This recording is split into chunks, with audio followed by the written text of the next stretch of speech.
চার শ্রেণীর মানুষের উপরে আল্লাহর নবীর পক্ষ থেকে লানত। কোন চার শ্রেণী মানুষ?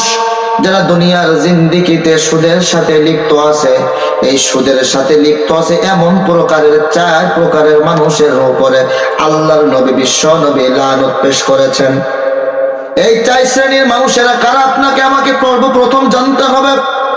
এক নম্বর হচ্ছে আকিলাতুস শাহাদা। এক নম্বর হচ্ছে যারা সুদ খায়, এদের উপরে আল্লাহর নবী বিশ্ব নবীর পক্ষ থেকে লানত। দুই নম্বর হচ্ছে আকিলাতুল ওয়াহদা। আল্লাহর নবীর বিশ্ব নবীর পক্ষ থেকে এই শ্রেণীর উপরে লানত প্রাপ্ত যারা মানুষের কাছে সুদ দেয়, তাদের উপরে আমার আল্লাহর নবীর পক্ষ থেকে লানত। এবং তিন প্রকারে কার উপরে লানত দান করেছেন আল্লাহর নবী বিশ্ব নবী? তিনি বলেন আকিলাতুল কাতিবা। যারা মানুষের এই সুদকে লেখালেখি করে, সুদ লেখালেখি করে, তাদের উপরে আল্লাহর নবীর লানত। এবং চার নম্বর হচ্ছে আকিলাতুস শাহাদা। যারা সুদ সম্পর্কে শাহাদা করে, যারা স্বীকার করে, যারা পেশ করে, আল্লাহর নবী বিশ্ব নবী তাদের উপরে লানত প্রাপ্ত হয়ে যায়। চিল্লা বলেন ঠিক কিনা? এই চার শ্রেণীর মানুষের উপরে আল্লাহর নবী বিশ্ব নবীর পক্ষ থেকে লানত। কারণ যারা মানুষেরকে সুদ দেয়, মানুষের উপরে সুদ খাটায়, সুদ খায় এবং সুদের শাহাদা দেয়, সুদের সাক্ষী দেয় এবং সুদ লেখালেখি করে, এই চার শ্রেণীর মানুষের উপরে আল্লাহর নবী বিশ্ব নবীর পক্ষ থেকে লানত। কারণ আমার আল্লাহ রব্বুল আলামিন মহাগ্রন্থ কোরআনুল কারীমের ভিতরে এই সুদ সম্পর্কে গোটা পৃথিবীর মানব মণ্ডলীদেরকে জানায় দিলেন।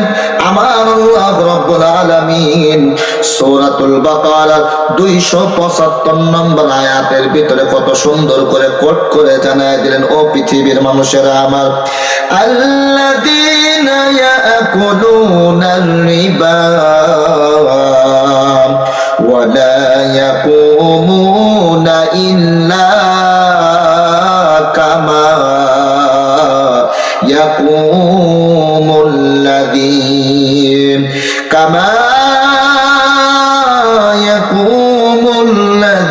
ইয়াতাখাব্বাতুহু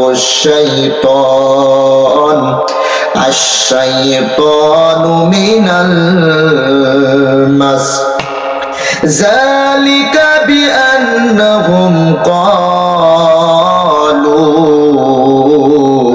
ইন্নামাল বাইউ মিসলুর রিবা। চিল্লা বলেন আল্লাহু আকবার। আমার আল্লাহ রাব্বুল আলামিন মহাগ্রন্থ কোরআনুল কারীমের ভিতর কত সুন্দর করে জানায় দিলেন, যারা সুদ খায় কিয়ামতের দিন তারা সেই ব্যক্তির মতো উঠবে শয়তান যাদেরকে স্পর্শ দ্বারা পাগল বানিয়ে দিয়েছে।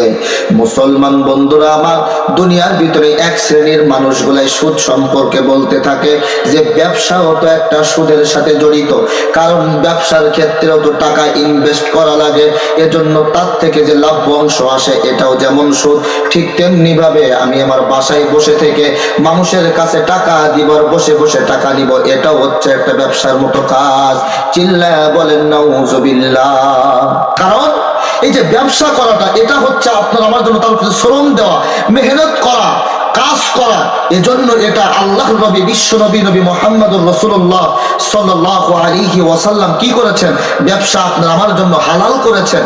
আর যেটা আপনি অন্য পন্থায় ব্যবহার করতেছেন, কি আপনার নিজের টাকা আপনি এক জায়গায় ইনভেস্ট করে বাসায় বসে থেকে তার থেকে লাভ অংশ নিচ্ছেন, এটাই হচ্ছে আপনার আমার জন্য সুদের টাকা খাটানো। এজন্য মনে করতে হবে, যারা সুদের সাথে লিপ্ত থাকবে কাল কিয়ামতের ময়দানে কঠিন হাসরের দিন আমার মালিকের কাঠগড়ায় তাদেরকে দাঁড়ানো লাগবে কি লাগবে না? চিল্লা বলে লাগবে কি লাগবে না? এজন্য আপনাকে আমাকে এই সুদ থেকে ফিরে আসতে হবে, এই ঘুষের টাকা থেকে ফিরে আসতে হবে। কারণ ওয়া ইন্নাকা লাআলা খুলুকিন আযীম, যদি বিশ্ব নবী নবী মুহাম্মদুর রাসূলুল্লাহ সাল্লাল্লাহু আলাইহি ওয়াসাল্লামের চরিত্র এত সুন্দর হতে পারে, এত দামি হতে পারে, তার ব্যবসা বাণিজ্যগুলো যদি হালাল পন্থায় হতে পারে, আজকে তার উম্মত হয়ে যদি আপনি আমি হালাল পন্থার উপরে ব্যবসা বাণিজ্য করি, ভালো পথে চলি, ভালো কাজ করি, অবশ্যই আমার আল্লাহ রাব্বুল আলামিন আপনার